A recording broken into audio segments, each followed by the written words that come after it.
Hello friends, our subject operating system has Unit 5, Memory Management. Today we will see part 3 of it.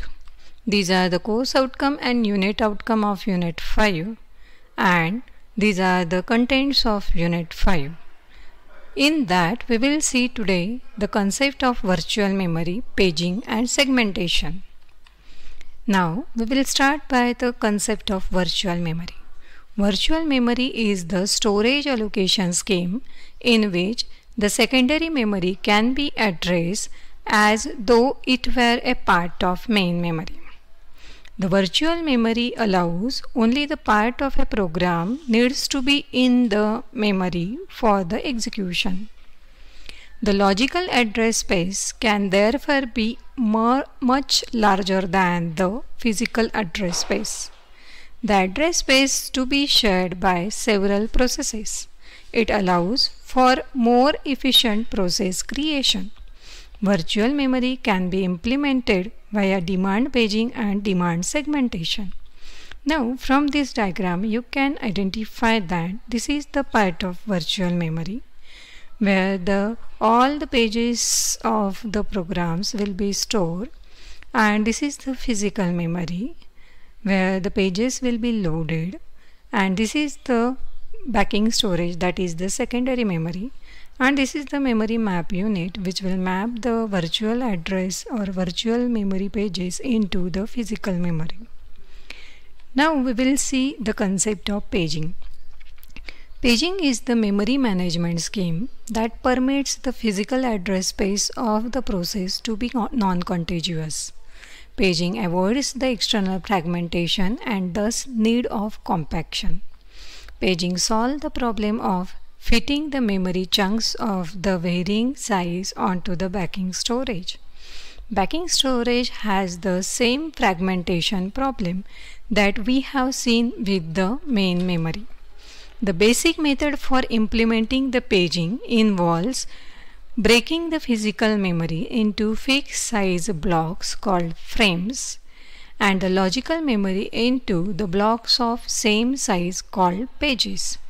The backing storage is divided into the fixed size blocks that are of same size as the memory frames. Every address generated by the CPU is divided into two parts. It has a page number and a page offset. The page number is used as an index into the page table, and the page table contains the base address of each page in the physical memory. This base address is combined with the page offset to define the physical memory address that is sent to the memory unit. The size of the page is typically a power of 2, that is between 512 bytes to 16 MB per page, depending on the computer architecture. If the size of the logical address space is 2 raised to m and a page size is 2 raised to n address unit, then the high order bits, that is m minus n bits of the logical address, designate the page number, and the n lower order bits designate the page offset. The concept of the paging involves the internal fragmentation problem. This is the address translation architecture of the paging. The address generated by the CPU is having two parts, P and D, that is the page number and the offset. The P will give the index of the page index of the page table, which will give the frame number, and that is the base address of that particular frame, and D is the offset which is added to the frame number to get the exact address or the location where we need to perform read or write operation. This is the example of paging. Here there are 4 pages in the logical memory. The page table will have the entry for the respective pages according to the physical memory. Now see, the index 0 will have that is the page 0 is at the one location in the physical memory, so the frame number 1 is stored in the page table. That is the page 1 means the index 1. this particular page 1 is stored at the frame number 4 in the physical memory. Page 2, that is the index 2 of the page table, that page 2 is stored at the frame 3 in the physical memory, and page 3, that is index 3, that page 3 is stored at the frame 7 in the physical memory. So this from this example you have understood how the paging is done. Now we will also see the use of free frame list during the paging. Now suppose we are having one new process which is having these 4 pages need to be in the main memory. For that it will search the free frame list. The free frame list is having these 5 pages which are free and can be allocated by the process. So these free frames are indicated by the gray color in the diagram, which is before allocation. Now as these frames are free, the process will allocate that frames, and according to that the changes will be like this. The free frame will have only 1 frame now, and the page table will have the frame number of that free frame, that used frames. Okay, so the first page 0, that is the index 0, is occupying the free frame of 14 number. So the 14 entry is done here. After that the page 1, that is index 1, which is stored at the page frame number 13. So it is shown there. After that index 2, that is the page 2, is stored at the frame number 18, and index 3, that is page number 3, is stored at frame number 20. So this is after allocation diagram. Now we will see how the implementation of page table can be done. Now the page table of every process will be stored in the main memory, and each and every process in the system will have its own separate page table. So the page table base register points to the base address of the page table, and the page table length register indicate the size of the page table. Now in this game, whenever we are wanted to access any instruction or data, we need to perform 2 memory access, one for to access the page table and another to access the actual data. Okay, so the 2 memory access problem can be solved by using the special fast lookup hardware cache called as associative memory, or the translation look aside buffer, that is TLB. This TLB consists of 2 parts, key and the value. When the logical address generated by the CPU, its page number is presented into the TLB. Okay, and if the page number is found, that is the TLB hit, its frame number is immediately available and it is used to get the memory access. Okay, and if the page number is not found in the TLB, that is TLB miss, so the memory reference for the page table need to be done, and when the frame number is obtained, we can use it to access the memory. And we will require to add that page number and frame number in the TLB so that they will be found quickly on the next reference. Now this is the address generated by CPU. Again it has higher order bits indicating P and the lower indicating D, that is offset. Now the P will be searched in the page table. This is the page table, and this is the TLB, which is the cache memory. Okay, so it will have 2 value, key and the value. Now the higher order bits, that is a P first, will be searched in the TLB. If it is found, then there will be TLB hit, which will give the direct frame number which is added to this offset, and the actual location can be identified. But if the entry of that P will not be in the TLB, it will need to search in the page table which is in the main memory. Okay, now from the page table we will get the frame number, and by adding the offset we will get the correct location of that particular frame, and the entry of that will be done in the TLB, so that next time when the CPU is generating the same address, it can be easily or immediately available to the CPU.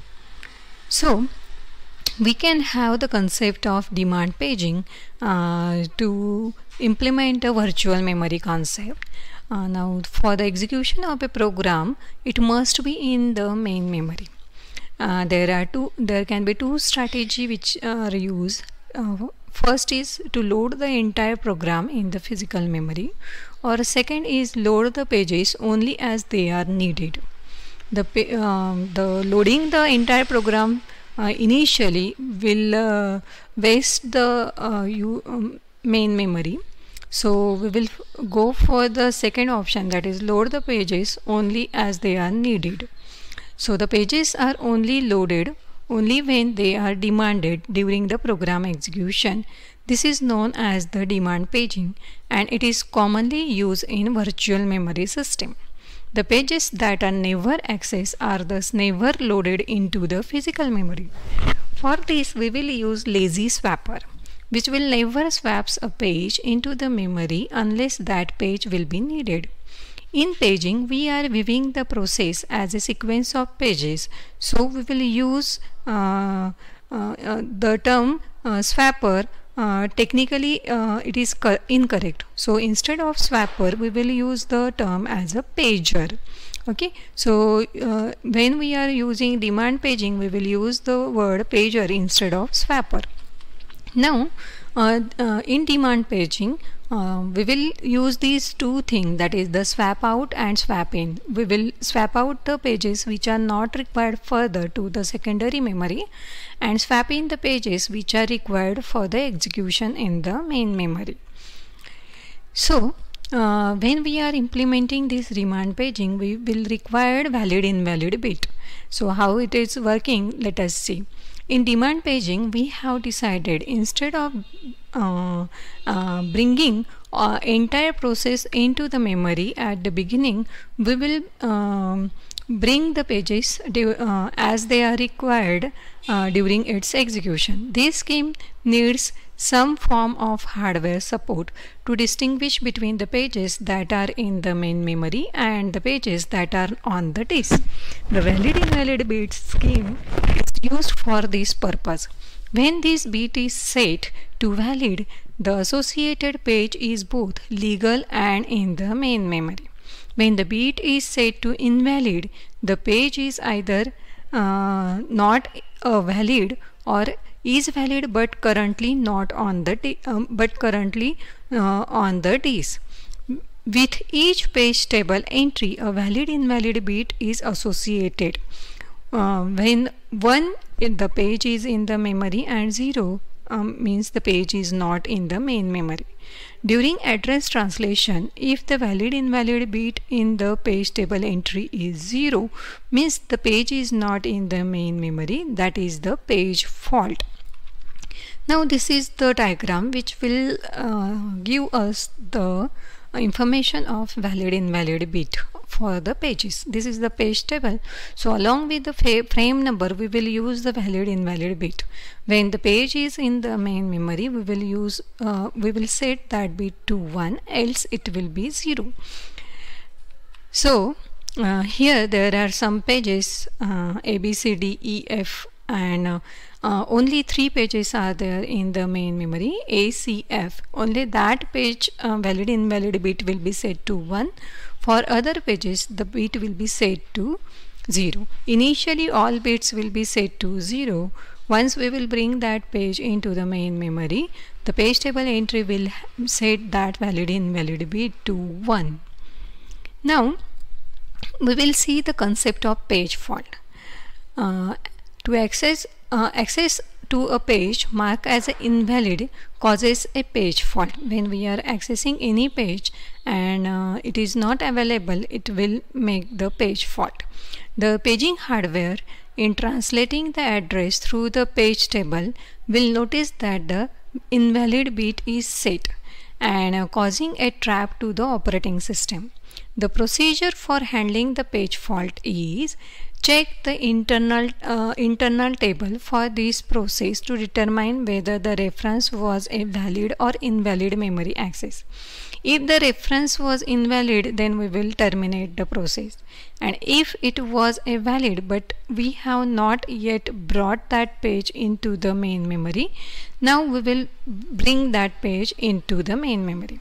For that, we will need to find a free frame and read the desired page into the newly allocated frame and set the modify bit of the page table to indicate that the page is now in the main memory, and restart the instruction that was interrupted by trap previously. The process can now access the page from the memory and complete its execution. So these are the steps of the for handling the page fault. Now the address generated by the CPU is the first state, that is the reference. The reference is the valid. Okay. Now it is searched in the page table indicating that it is invalid, means the page is not in the main memory. So it will trap to the operating system. This is the second step. Now the operating system will search that page to the backing storage. This is the third step.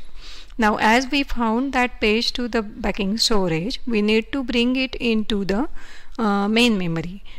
So for that we will need to search the free frame. As the free frame is available, we will store that page to the free frame and make the updation in the page table and set the valid invalid bit as 1 and restart the instruction execution. So thus we can handle the page fault. Now what happens if there is no frame in the main memory? Means all the frames of the main memory are occupied, means there is no space in the main memory. So find one frame that is not currently being used and free it. Now once all the memory location of the main memory are occupied, we need to find a frame that is not currently being used and we will free it. And we can free a frame by writing its content to the backing storage and changing the page table to indicate that page is no longer in the main memory, and use the free frame to hold the page for which the process has faulted. And for better performance of the page replacement, we require an algorithm which will result in minimum number of page fault. Now the concept of page replacement. So for that we need to first find the location of the desired page on the disk. After that we need to find a free frame. If the free frame is there, use it. If there is no free frame, use the page replacement algorithm to select a victim frame and write that victim page to the disk and change the page and frame table entry for that victim frame. And now read the desired page into the newly free frame and update the page table and frame table entry and restart the process. These are the steps for the page replacement. So let us check in this particular diagram. Now we need to bring the desired page into the main memory. So we got this particular frame as a victim frame. So we will transfer that victim page to the secondary memory. This is our first step, that is we will swap out the victim page, and after that we will make that page entry in the page table as a invalid. After that we will swap in the desired page into the physical memory and update the page table entry and set the valid invalid bit to 1, indicating that the desired page is in the main memory. Now the page replacement. If no frames are free, then page replacement will require 2 page transfer. This situation effectively doubles the page fault service time and increase the effective access time. We can reduce this overhead by using a modify or dirty bit. The modify bit is maintained in the page table along with the frame number and valid invalid bit. The modify bit is set to 1 if any word or byte in the page is written into, indicating that the page has been modified. Once any return operation is performed with that page, the modify bit will be set to 1, okay, indicating that the content of the page which is in the main memory is different than the content of the page which is on the secondary storage. Okay, so when we select a page for replacement, we examine this modify bit, and if the bit is set, we know that the page has been modified, so needs to update the secondary storage data. And if the modify bit is not set, the page has not been modified, so there is no need to update the disk data. The data of the secondary storage and the main memory will be same. So we will see the concept of segmentation. This is another memory management scheme which supports the user view of the memory. A logical address space is the collection of segments, and each segment has a name and length. The address specifies both the segment name and the offset within the segment. The user therefore specifies each address by two quantities, the same segment number and the offset. For simplicity of implementation, segments are numbered and are referred by the segment number rather than the segment name. This is the user view of the program. The user program will have the main program, SQRT functions, subroutines, tracks, symbol table. So this is the logical view of the user program. And this is the user space, and this is the physical memory space for that particular segments. The size of segments is varying. So one segment 1 will be stored at this location, 2 will be stored at this location, 4 will be stored at this location, and 3 will be stored at this location. So the location can be at anywhere where it is available free. The segmentation architecture, similar to the paging, the segmentation logical address consists of two tuples, the segment number and the offset. The segment table have two parts, base and limit. The base contains the starting physical address where the segment resides in the memory, and limit specify the length of the segment. The segment table base register points to the segment table's location in the memory, and the segment table length register indicates the number of segments used by the program. The segment number S is legal if it is less than segment table length register. Now this is the address translation or the address translation logic of the segmentation or the segmentation hardware. The address generated by the CPU will have two parts, S, that is the upper bit, which will give the segment number, and the D is the offset. Now this upper bit S is indicating the index of the segmentation table, which is having two parts, limit and base. Now limit is the length of that particular segment, and base is the initial address of that segment. So limit will be compared with the offset. Here it is checked that whether the offset is less than this limit. If the offset is not less than limit, then it will create error. Always the offset should be less than limit. So if this condition is true, then it will be added to the base address of that particular segment, and the pointer will be set to the actual memory location in the physical memory.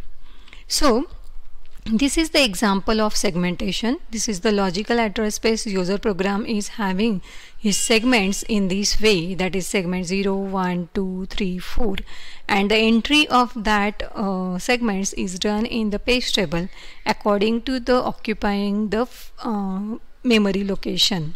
Okay, so the segment 0, its base address is 14. So this base address is 14 and its limit is 1000. So from 1400 to 2400 the segment 0 is there. So the segment 1, its base address is 6300. So it is stored at this location. Its limit is 400. Segment 2, its base address is 4300 and its limit is 400. So it is displayed here in the physical memory. Now the segment 3, its base address is 3200 and its limit is 1100, and segment 4, its base address is 4700 and limit is 1000. So in this way the memory is occupied by each and every segment, and which is indicated in the segment table. So this is all about our segmentation and paging.